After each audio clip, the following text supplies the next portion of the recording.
বিশ্বকবি রবীন্দ্রনাথ ঠাকুরের একটি বিখ্যাত ছোট্ট কবিতা আজ আমি পাঠ করে শোনাব। কবিতা ভালোবেসে সখী নিভিতে যতনে আমার নামটি লিখিও। শুরু করছি।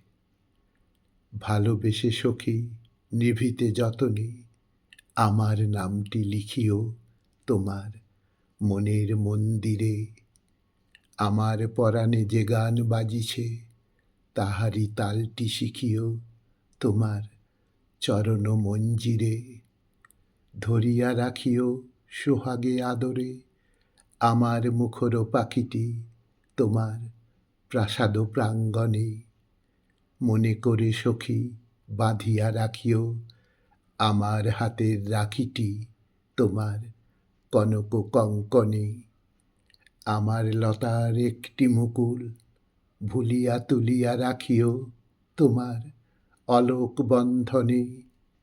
আমার স্মরণ শুভ সিন্দুরে একটি বিন্দু আঁকিও তোমার ললাট চন্দনে। আমার মনের মোহের মাধুরী মাখিয়া রাখিয়া দিও গো তোমার অঙ্গ সৌরভে। আমার আকুল জীবন মরণ টুটিয়া লুটিয়া নিও গো তোমার অতুল গৌরবে। ভালোবেসে সখী নিভিতে যতনে আমার নামটি লিখিও তোমার মনের মন্দিরে।